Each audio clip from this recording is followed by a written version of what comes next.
ಇದು ನಮಗೆ ಪಂಚಲಿಂಗೇಶ್ವರದಲ್ಲಿ ಆದಂಥ ಒಂದು ಬೆಸ್ಟ್ ಎಕ್ಸ್ಪೀರಿಯೆನ್ಸು ನಿಮ್ಮ ಜೊತೆ ಹಂಚ್ಕೋತಿದ್ದೀವಿ. ಎಕ್ಸ್ಪೆಕ್ಟೆಡ್ ಇಲ್ಲ, ಇದೆಲ್ಲ ಅನ್ಎಕ್ಸ್ಪೆಕ್ಟೆಡು. ನಾವಿಬ್ಬರು ತುಂಬ ಎಂಜಾಯ್ ಮಾಡಿದ್ವಿ. ಒಂದು 2 hours ಇದ್ವಿ.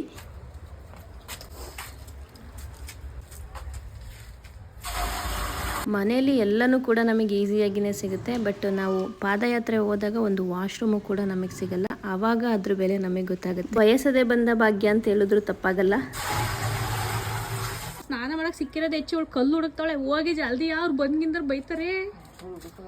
ಹೋಗಿ ಜಲ್ದಿ. ಎಷ್ಟು ಚೆನ್ನಾಗಿ ಕಾಣಿಸ್ತದೆ ಗೊತ್ತಾ, ಒಳ್ಳೆ ಗ್ರೀನರಿ ಎಲ್ಲ.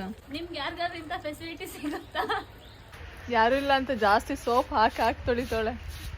ಪುಸ್ಕಟ್ಟೆ ಸಿಕ್ತು ಅಂತ ಅಭಿಮಾನ ಇದೆ, ಕೃತಜ್ಞತೆ. ಹೆಂಗ್ ತೀರ್ಸೋದು ಅಂತ ಗೊತ್ತಿಲ್ಲ, ಯಾರು ಅಂತ ಗೊತ್ತಿಲ್ಲ. ಒಂದು ಹೋಗುವಾಗ ಹೊಳೆ ಇಷ್ಟ ಆಗ್ಲಿಲ್ಲ, ನೋಡಿದ್ವಿ. ತುಂಬಾ ಜಾಸ್ತಿ ನೀರ್ ಹರಿತಿರ್ಲಿಲ್ಲ, ಸ್ವಲ್ಪ ಗಲೀಜಿತ್ತು. ಹಂಗಾಗಿ ಅಲ್ಲಿ ಸ್ನಾನ ಮಾಡ್ಕೊಳ್ಳಿಲ್ಲ. ಬರ್ತಾ ಹಂಗೆ ಎಲ್ಲಾದ್ರೂ ಒಂದ್ ಮನೆ ಕೇಳೋಣ ಅಂತ ಅನ್ಕೊಂಡ್ ಬಂದ್ವಿ. ಯಾಕೋ ಗೊತ್ತಿಲ್ಲ, ನೋಡಿದ ತಕ್ಷಣ ಈ ಕಡೆ ಒಂದೇ ಸರಿ ಟರ್ನ್ ತಗೊಂಡ್ವಿ. ಟರ್ನ್ ತಗೊಂಡ ತಕ್ಷಣ ಯಾರು ಮನೇಲಿದಾರ ಅಂತ ನೋಡಿದ್ವಿ, ಯಾರು ಇರ್ಲಿಲ್ಲ. ಹಂಗಾಗಿ ಸೈಡಲ್ಲಿ ಬಂದು ಒಂಚೂರು ಎಲ್ಲ ಸುತ್ತ ಸರ್ಚ್ ಮಾಡಿದ್ವಿ, ಯಾರು ಇರ್ಲಿಲ್ಲ. ಬೇಕಾದ ಫೆಸಿಲಿಟಿ ತುಂಬಾ ಕಣ್ಮುಂದೆನೆ ಬಂತು.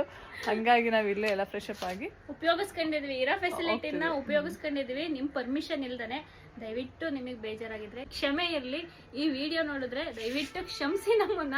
ವಿಡಿಯೋ ಅಂತ ಅಪ್ಲೋಡ್ ಮಾಡ್ತೀನಿ. ನಾವೇನು ಗಲೀಜ್ ಮಾಡಿಲ್ಲ, ಮತ್ತೆ ಎಲ್ಲ ನೀಟಾಗಿ ವಾಶ್ ಮಾಡಿಬಿಟ್ಟೆ ಬಂದ್ವಿ. ಹೇಗಿತ್ತು ಹಾಗೆ ಮಾಡ್ಬಿಟ್ಟು ಬಂದ್ವಿ. ನಿಮಗೆ ತಪ್ಪು ಅನ್ಸಿದ್ರೆ ದಯವಿಟ್ಟು ಕ್ಷಮಿಸಿ.